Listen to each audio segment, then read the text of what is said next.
Do action movies today have less action than action movies of 20 years ago? That's what I'm going to talk about in this next video, right after the intro. Welcome to the DLJonesBooks channel. I'm your host, DL Jones, and on this channel, I talk about all story-related topics. It could be topics based on stories you read, stories you watch in movies and TV, and stories involved in video games. Today, I want to talk about something that came up in conversation. So I have a friend. Recently, she started watching Die Hard 2. She had never seen any of the Die Hard movies. And of course, you know, it's Christmas time, and this time of the year, a lot of people start talking about movies that they watch during Christmas movies and stuff.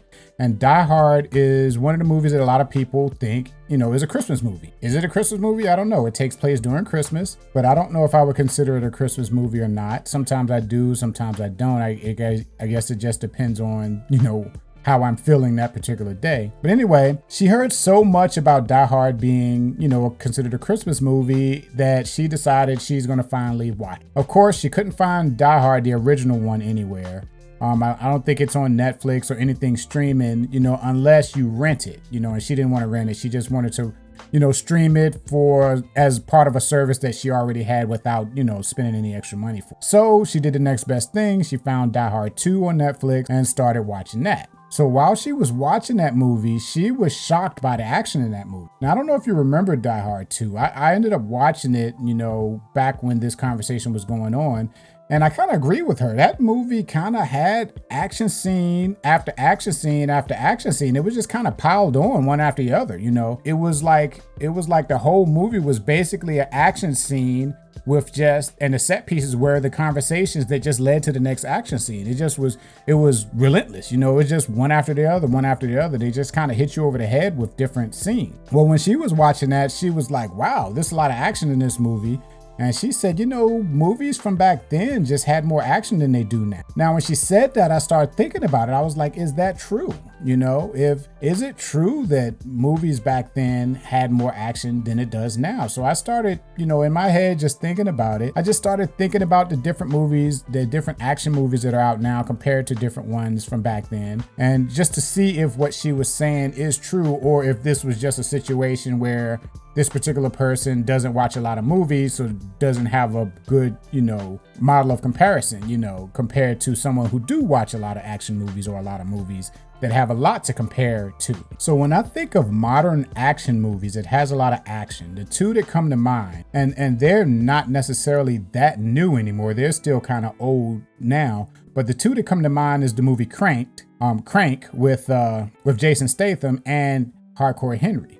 Now, both of those movies had just tons of action. The whole movie, like from start to finish, was completely action. The movie Hardcore Henry, if you've never seen that movie takes place completely in first person, sort of like a video game, and is basically this guy just running across town trying to, I forgot what the actual plot of that movie was, but he's trying to do something, but basically there's tons of people that's trying to stop him. So you're seeing it through the main character's eyes in first person as he's fighting, shooting, jumping, running. You know, that movie just had tons of action. And then of course Crank with Jason Statham, that movie was basically, you know, he has some kind of poison in his body, and the only way he can keep that poison or slow that poison down from killing him is to keep his adrenaline up. So everything he does is high action, high octane. You know, he's trying to make sure he stays super active to slow the poison down long enough to where he can get the cure. So both of those movies are probably like the first two movies I think of when I think of a movie that have a lot of action. And like, they aren't new movies. I would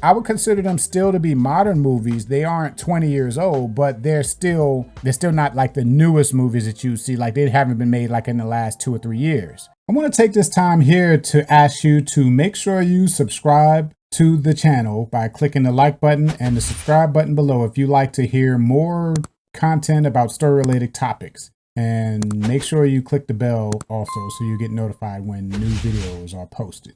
But, you know, Cranked and Hardcore Henry, that's just two movies.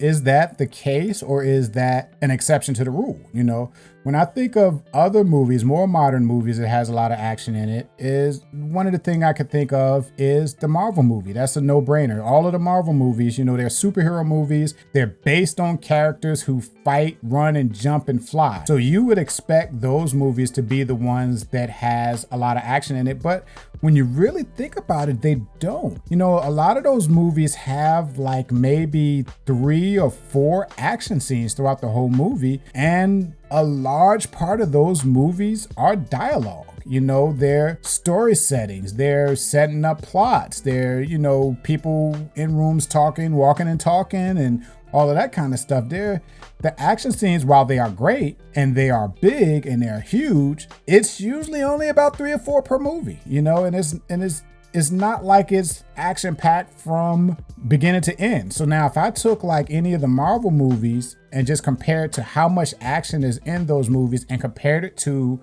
in this example, Die Hard 2 would win hands down. So if you look at it that way, her argument, I would have to say, is correct.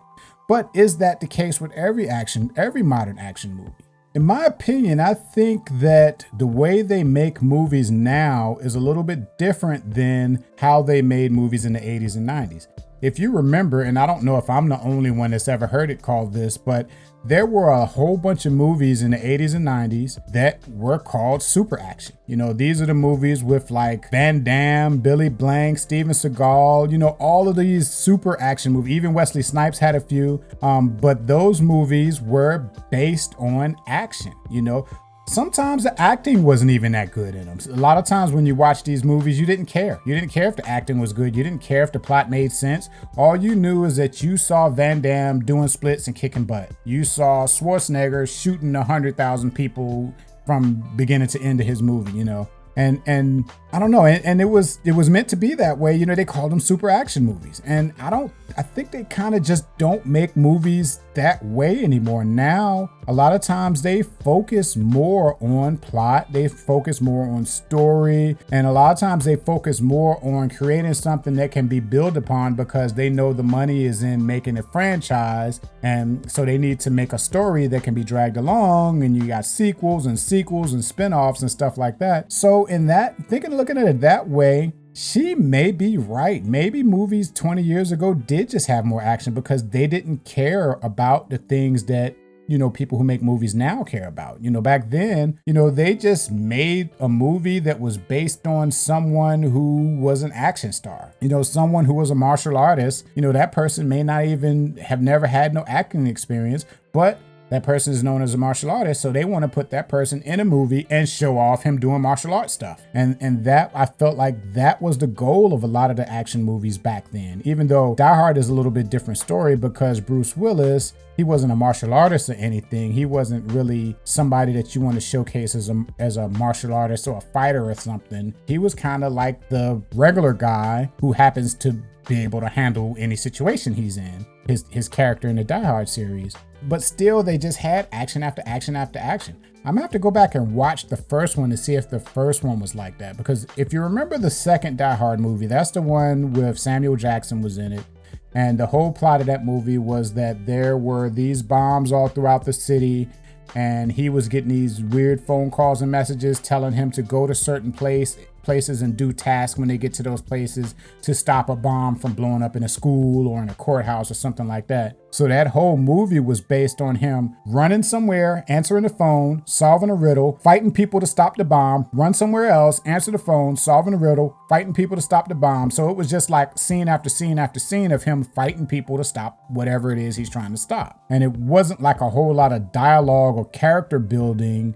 There was some character building, but it wasn't like a long drawn out in-depth character building sessions like you see in movies nowadays. You just have, even the way he meets Samuel Jackson is just a random meeting. He just happened to be out there and Samuel Jackson happened to be a store owner and see him doing something crazy, which in most situations, if you saw something like that, you're not going to go out there and help that guy. You're going to go out there with the other people that's upset about what they're seeing, But he didn't. He just, by chance, he went out there and helped the guy and then ended up being like his partner throughout the whole rest of the movie. And they basically just ran from one spot to the other, solving a riddle, fighting people to stop the bomb, going from one.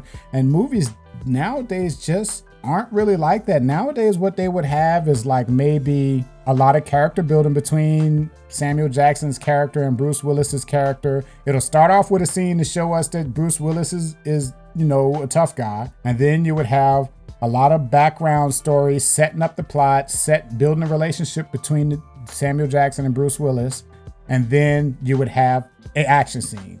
After the action scene is over, then they would have like a long scene, long part of the movie where they're building up more character, where they're doing investigations and stuff like that. And then you'll probably end with an action scene, and then that'll be it. But back then, they just threw scene after scene after scene after scene. And, houses blowing up, car crashes, trains crashing in the building, all kinds of crazy stuff just happening one after the other. So I'm curious what you think. Do you feel like action movies have more action 20 years ago than they do now? I'm kind of at first, when I first thought about this question, I was like, no, it's not. That's not the case. But, after thinking about it, looking at the examples I give, I kind of feel like maybe it might be the case. I think now the focus of action movies are just different than they were 20 years ago. And I don't know. I'm curious to hear what you guys think about it.